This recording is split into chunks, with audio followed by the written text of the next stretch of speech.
Hi, everyone. Hi, I Dr. am Alison Smith. How are you? I am good. How are you doing, Melinda? I am great. Thank you so much for asking. Thank you so much for joining this event. So, before we start your presentation, I would like to introduce to the audience. Thank you. So, Dr. Alison Smith is here. Welcome, Dr. Alison Smith, on the stage. She is a combat veteran of the U.S. Army, accomplished academic and elevating speaker. Her distinguished 27-year military tenure, ascending to the rank of command sergeant major, demonstrates her remarkable leadership. Her doctoral work at Liberty University delves into women's experiences in male-dominated environments, mirroring her own experiences as a combat veteran. As a human capital director, she is renowned for transforming teams and optimizing administrative operations. Her powerful speeches inspire audiences to recognize their inherent value, while her wisdom and counsel have made her an invaluable asset to top tier executives. Beyond this, Dr. Alison Smith is an acclaimed author. Her military service, including combat experience, has been recognized with esteemed awards such as the Legion of Merit and the Bronze Star. In 1997, her influence was acknowledged when she was featured as one of Ebony magazine's 10 many splendor faces of today's black women. Dr. Ali continues to empower women to shatter barriers and reach their full potential. Thank you so much for the beautiful interaction of Dr. Alison Smith. The stage is all yours. Again, thank you so much, for Melinda. I'm happy to be here and share my experiences. I wanted you all to see my face first, but I do have a presentation that I'm going to be sharing as I speak on my topic. So, again, thank you for having me, and I'm going to go ahead and share my screen now so that we can get started.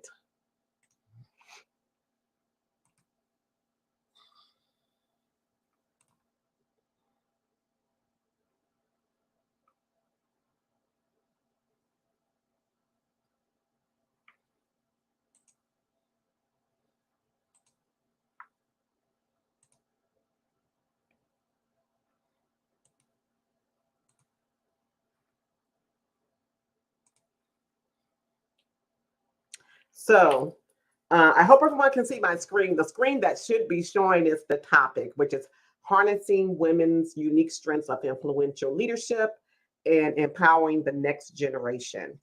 And again, my name is Dr. Allison Smith. And I wanted just to start by sharing a little bit about my empowerment journey. I hope everyone can see the screen and not one of my other windows that's open.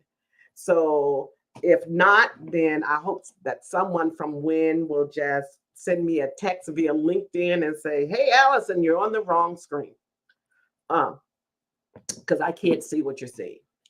But with that said, I hope I'm not before you long. I probably will not take the entire 30 minutes, but just wanted just to drop a few nuggets for you during this presentation.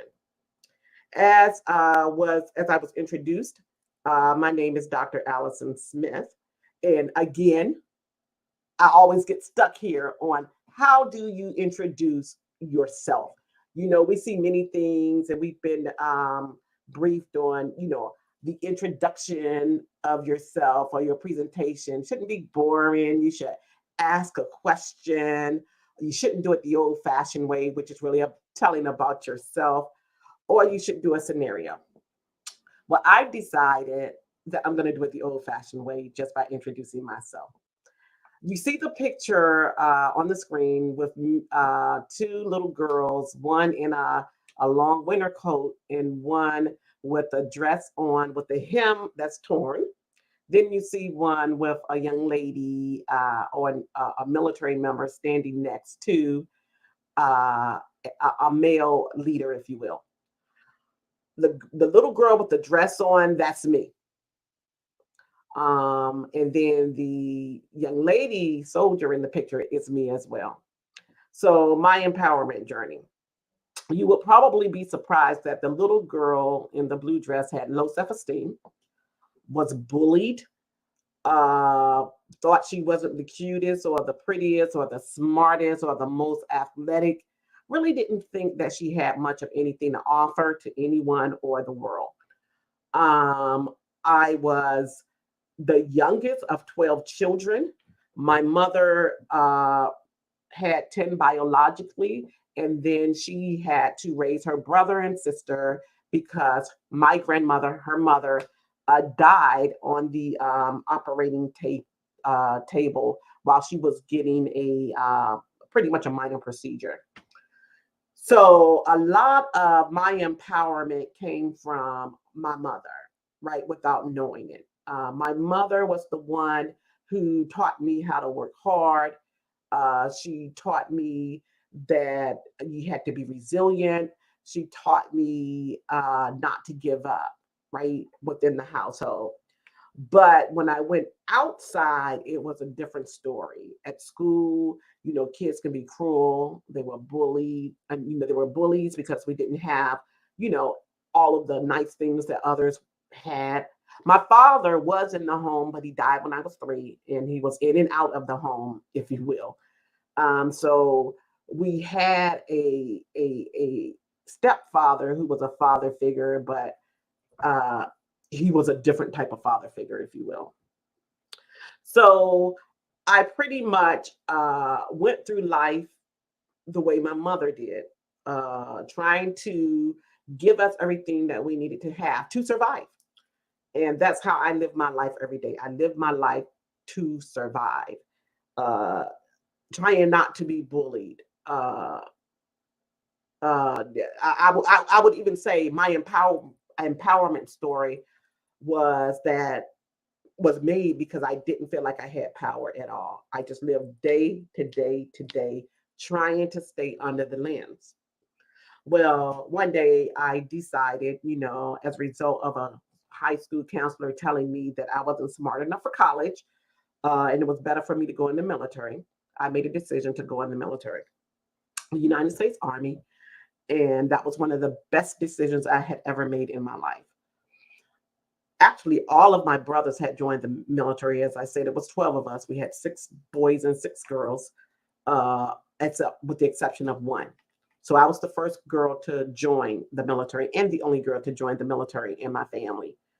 I stayed within the military for 27 years and was promoted and achieved and earned my promotion to the enlisted rank of command sergeant major, which is less than 1% of women ever reach that rank within the United States Army. Yes, I have served in combat. If you look at the picture, I served in that. My last duty was Afghanistan. I was a member of the United States Army during the time of our interactions with Afghanistan. And then I retired. From that, I received a Bronze Star. Um, and I retired as Command Sergeant Major, and received a Legion of Merit, which very few leaders receive within the United States Army. So this is why this particular topic is important to me. How do we empower the next generation of women to be and understand their strengths to be influential leaders? Here's the agenda that I'm going to go through for the day. I just did the introduction. Next, I'm going to talk about the generations. Then I'm going to talk a little bit about millennial women.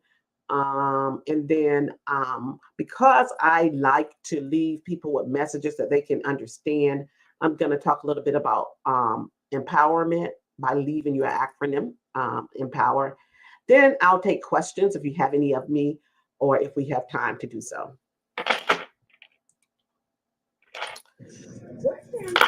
So that went too fast. One second. Oh my goodness. Let me go back. So the first slide is going to be about women who are millennials.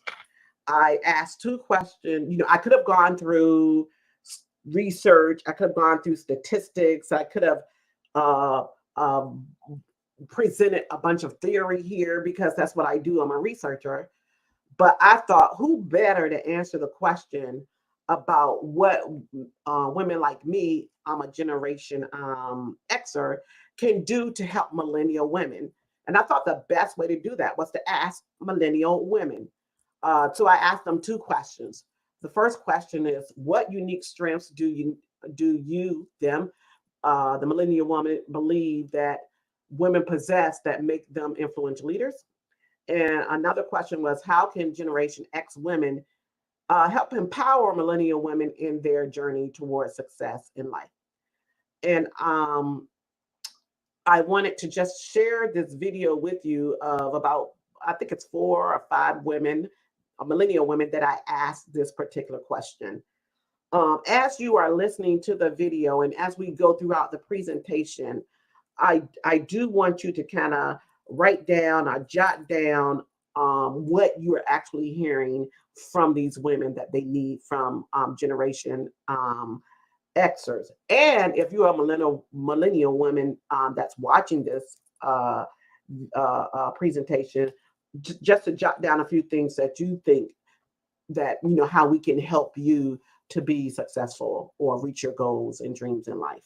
So let me start by playing this video. What can Generation X women do to empower millennial women on their quest to become successful in life? From my own experience, I personally believe you guys can help me with things with the mind. I feel like some things that us millennials go through versus the older generation, we need more guidance and open-mindedness so that we're able to see the next level, get to the next level. I think the biggest thing is mentorship and support. I know that as a young entrepreneur, it's geared towards doing a lot for the community. There's things that I don't know, and there's not one generation or one specific arena that we operate in. So building a level of support, building a cohort of support, coming to report back, having those open ears and open conversations, and most importantly, just showing up. I think, sharing the experiences of how to get started, how you have elevated your life, inspiring other women to also do the same, encouraging them to pursue their dreams, and to, of course, through your works and through your words, through your actions, showing us and leading the way. The biggest thing is just being transparent about the journey and sharing with us, the lessons that you learned throughout the way, as well as kind of looking back and realizing that there may have been opportunities to do things differently. And that does come with experience, but helping someone, avoid some of the pitfalls that you may have had is the most important. And it is also very effective because you can't really give advice that is guaranteed unless you've experienced it. What do you believe are unique strengths that women possess that make them influential leaders? Awesome. If in one word, it's really like that empathy. We are emotional creatures, and we feel and we care. Power. When we exercise our power and we walk in our power and our gifts, we're really able to see what we can do and exercise those superpowers. The first one is transparency. And the second question, the hustle. The hustle. You think that women hustle harder than men? Yes. Yeah. Why do you think that? I feel like us as women, even though we feel like we have the world on our back, we still get it done. Regardless, the time, the effort, we still get it done. Thank you. You're welcome. I think women have compassion, and they are okay with showing compassion to others. And if you're going to influence other people, a lot of times, they want to know that you care about them and that you care about things beyond just success. And so compassion is definitely something that women display more often than men, in my opinion, and that is something we can use to our advantage. So as you can see, the young women, I just stopped on the street and asked a question. Some in shops. they shared what they thought that we could do to help them. And then I think I heard a little bit of what they think that we're not doing. So just to let you know, with this presentation, I chose to just focus on my generation, Generation X, which is 1965 to 1980, and Generation Y, which are known as millennials from 1981 to 1996.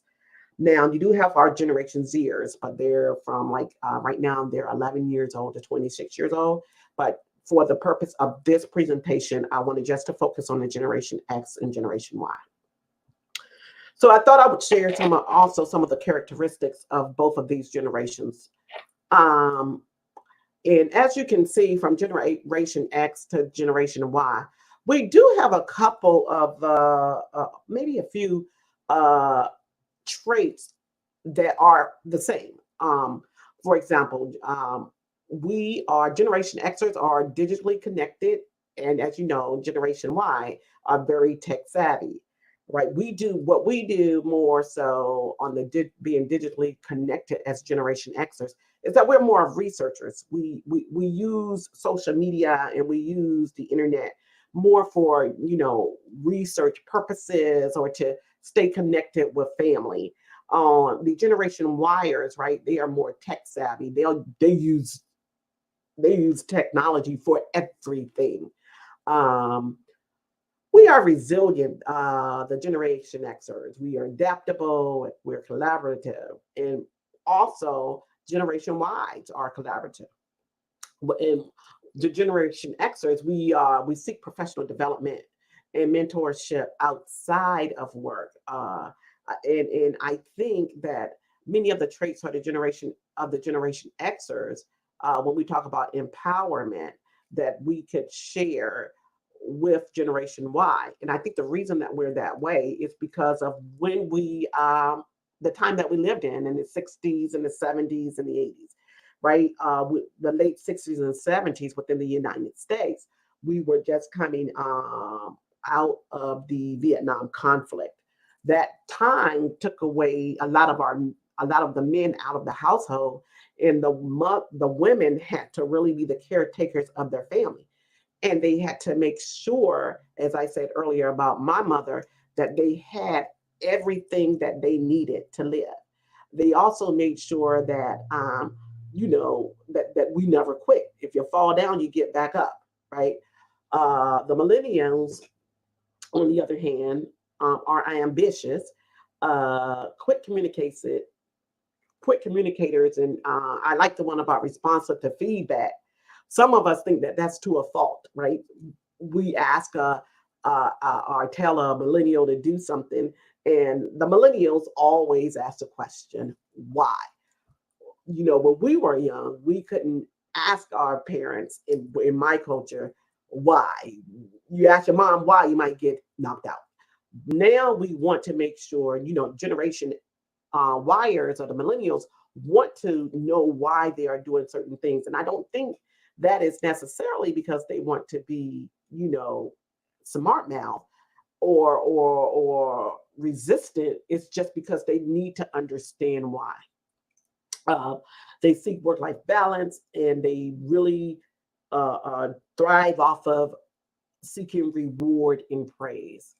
I know that Generation Xers that I communicate with, you can give us rewards and praise and stuff, and we're fine with it, but we really don't seek it a lot. And sometimes we don't even know how to accept it when we do receive it.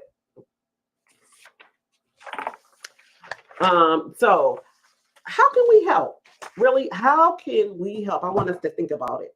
How can we help these the women of the future embrace and really show their unique strengths? How can we help them or show them what it is like to be an influential leader? Now, if we think about what some of the women said, and I would like you to put it in the chat once I take this down. Three words came out at me that I heard from them. It's transparency, open-mindedness, and hustle.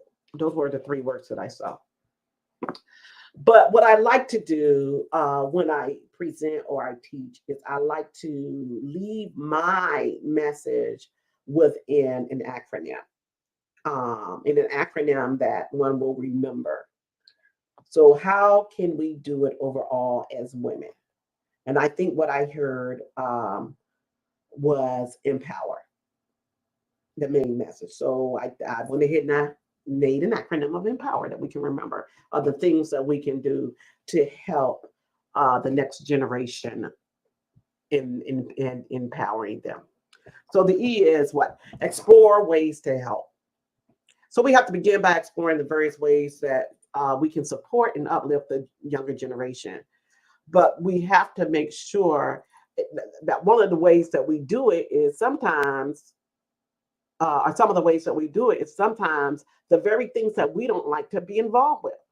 I heard many women who are Generation Xers say, no, I don't want to be on Facebook. I don't want to be on social media. I don't want to be on Instagram, right? But that's where our millennials and then our Generation Z women are. So we need to be able to explore what they need. And if you really get on these social media platforms and you listen to them, right, you will hear the message. You will hear the message. So you have to explore ways to help. They're not going to, I personally believe, my belief, that they're not always going to tell you how they feel at school. I know that because I've seen that person and I teach as well. I'm an adjunct professor. Because they do not want to look like that they're not the smartest one in the room or they don't have it all together. So we have to be able to explore where are these women, how can we approach them, and then how can we support them? You saw me with the women on the street. I only knew like one of those women. The others, I just stopped and say, hey, can I ask you a question? And let them know who I was and ask my two questions. And they were happy to share. So we have to find where they are. Number one, social media is a place. Number two, you will see them at the malls or out shopping or wherever in your area. And just you have to explore those ways, where they are, what they need, and how you can help. Then you have to make yourself accessible. You have to make yourself accessible, approachable, and relatable to Gen Y women. As one of the young ladies said, we seem to be sometimes, the opposite of open mindedness is closed minded. We don't. We have to make ourselves accessible in a way that when they say stuff to us, that we don't always just shoot them down and say, you know what, no, that's wrong. Back in my day, this is horrible. You may feel that way, and I'm not trying to tell you to change your mind, but you have to develop a way that they do not mind coming to you. I have many mentees that call or email me at least once a week, and these are different women. And it's not because I agree with everything that they do all the time. It's because I'm going to listen to them. I'm going to give them feedback and remind them that what they have is free will, that they have the ability to choose, that I'm not going to force it on them. Another way that you have to make yourself accessible, yes, is to get the credentials that you need for them to talk to you. One of the young ladies mentioned that if you don't have the experience, if you do not have what they need, then they're really not going to be receptive of what you had to share. So if you don't have experience in some areas and you're trying to give people advice on an area that you have no experience in, it's going to be hard for them to receive what you're trying to say. For example, you may be trying to tell someone this topic right here, how to empower them as leaders, but you haven't really had the experience of leading people.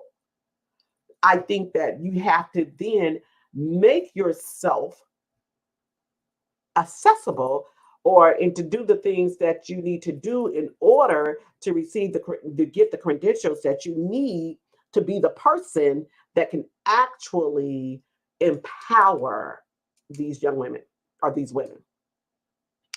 Then once you did, whether that means, I'm sorry, before I go forward, whether that means doing what you need to do to become a coach, whatever type of coach you need to be, getting whatever degree you need to do. I don't know, become a teacher, volunteering places to get the experience that you need so you can be able to share in your stories and empower these women. The next thing is to position yourself to mentor. Um, Position yourself as a mentoring guide, offering your valuable insights and experiences. We've talked about that. You have to position yourself, which means that you need to be approachable. You have to make yourself accessible. You have to position yourself by having, like I said earlier, the credentials that you need in order to empower these women. Number one, so they will listen to you, and then you can go on to show your strengths to empower them or show them what it means to be an influential leader. Next thing with you have to open up. You have to, one of the young ladies said, be open-minded. And I kept hearing that throughout my interviews. Be open-minded. Be transparent. For some reason, they don't think the millennials or the next generation think that we are actually being real with them, to say it in the vernacular of some of the young ladies I speak with. They don't think we're being real. They think we're being fake. They don't think that we are opening up about our challenges and our failures. We're putting the pretty face on. We have our makeup on. We're showing our degrees. Well, we have our suits on. We have our pearls on, and we act like we have everything together. But we are not sharing with them our challenges and our failures.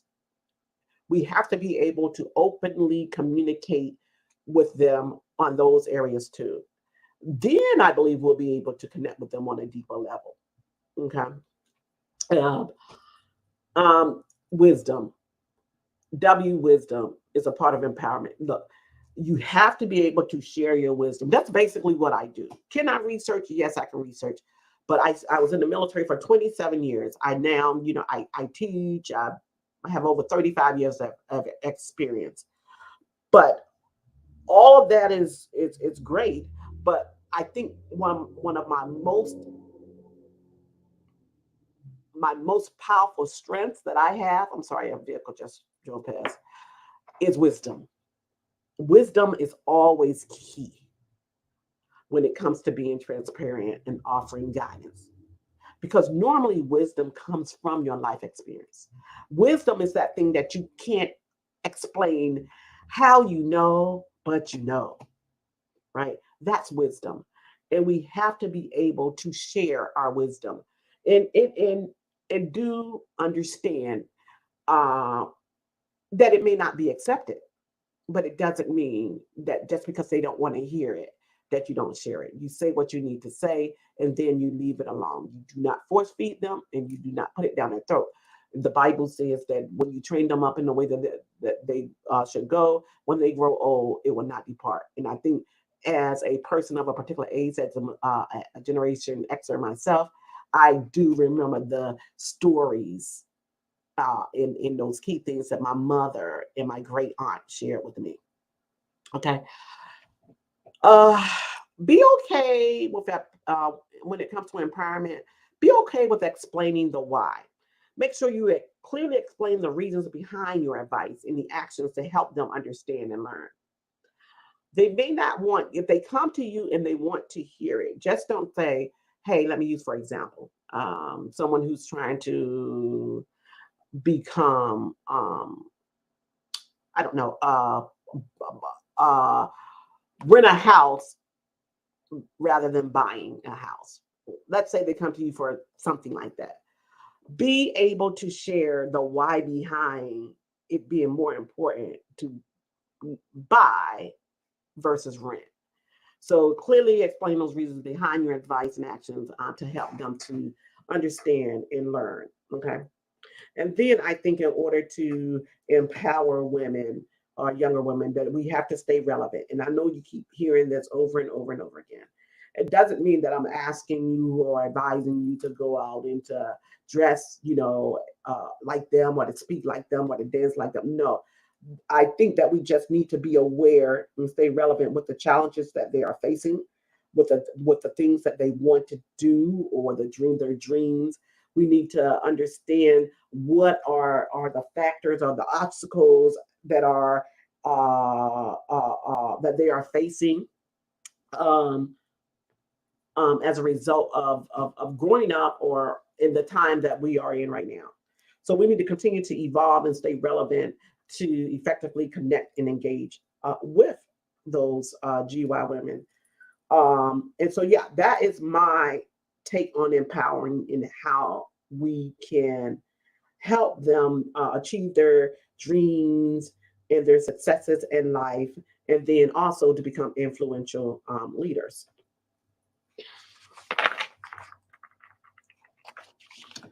And kind of closing this off, one of the things that I like is a quote, and it's by an unknown person.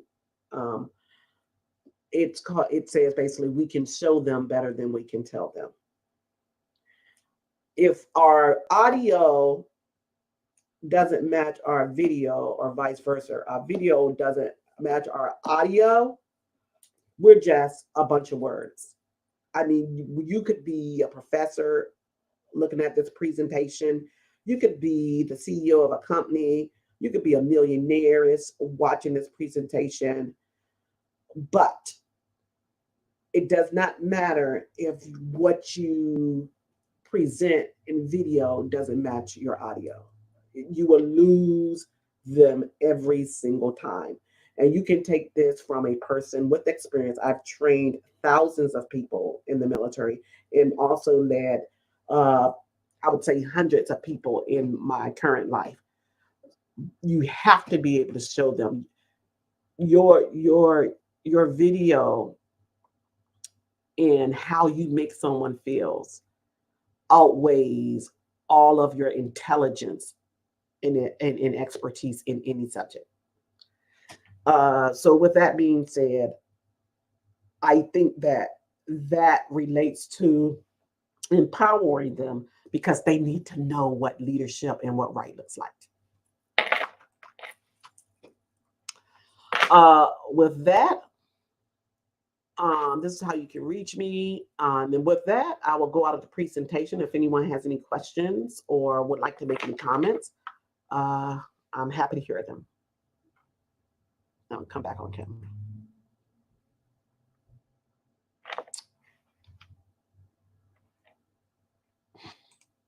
Okay, here I am. All right. Any questions?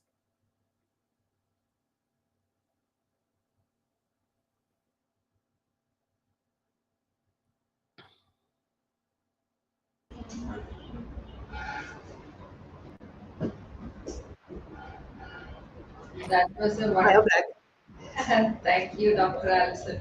That was a wonderful speech altogether, and your acronym for Empower was very good. I mean, it went into the people like anything.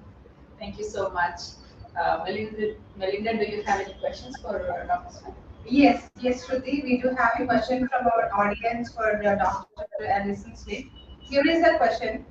What unique challenges and opportunities do millennial women face in terms of financial independence?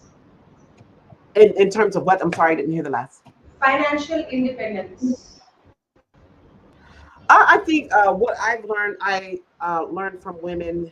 I actually held a entrepreneurs boot camp earlier this year, and one of the things is having access to funding.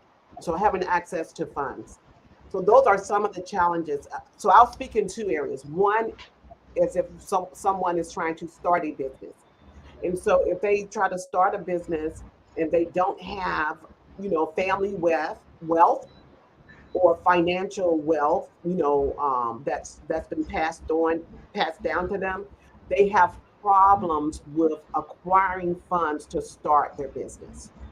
Another thing is they have is that that women are don't make as much as men for jobs that they qualify for. I think I don't want to give the wrong statistics, but we make substantially lower than the man who can do the same job, who does the same job that we do. So those are some of their challenge, one of their challenges. As far as individually not trying to start a business, the financial challenges women seem to have is, again, if their family if they don't have money, then they have to figure out how to make money. So they don't have enough money to go to college. So they have to start off with, and that's okay too, with jobs that don't pay as much, right? Uh, and so those are just the financial challenges. They don't have the ability to earn money. They don't have the money to go to school. They don't have money to get transportation to go to school. So yeah, so those are just a couple of the financial challenges that women have shared with me. Very well answered, Dr. Allison. Thank you so much for your time, and we are honored to have you on the stage. Okay, Thank you. thank you so much. I appreciate it. Thank you so much, Alison Smith. Let's join another speaker, Dr. Rena. Please join the speaker session, Dr. Rena.